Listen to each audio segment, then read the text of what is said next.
Well, after the officer-involved shooting yesterday, News 4 wanted to know more about the tactics used by officers, what was done right, and what could have been done differently.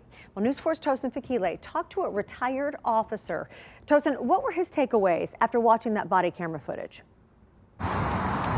Yeah, Tracy, we spoke to a retired officer out of Shelby County, and he gives credit to the off-duty Mount Juliet police officer for how he engaged Landon Eastep. And he says even though it seems the officers were working to try to contain Landon Eastep to one area, he wonders why so many officers were engaged with one man and the tactics that were used.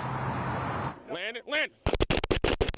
The biggest thing that came to mind was the number of officers on the scene. That was the first thought for this retired law enforcement officer after he saw the cell phone video and body camera footage of the officer-involved shooting on I-65. And to have that many officers present in uniform and with the weapons drawn, that's more intimidation than anything else, especially you're talking about a person that's having a mental episode. The Mount Juliet officer that was engaged with this person, he was actually doing a pretty good job. He personalized some things as it relates to the suspect.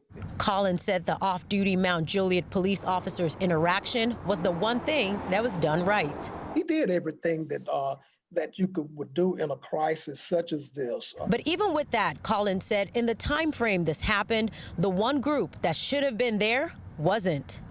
And initially, I also felt, I was thinking, I understood that they were engaged with this person at least 30 minutes. And my first question was, why didn't they have someone that is absolutely trained for CIT or critical incident training that had this particular experience to talk to this person and try to get this person to de-escalate. Number of shots fired justified. The firing of the weapon was contingent on the actions of the person. And I think everybody just fired their weapon just in case the other one didn't. So if you and the public, you viewed this as a situation that's very questionable, I can imagine what it's going to look like when all these agencies review this. They'd look at it from a training standpoint, and they're probably going to go back and say, we need to definitely reevaluate how we treat situations such as this.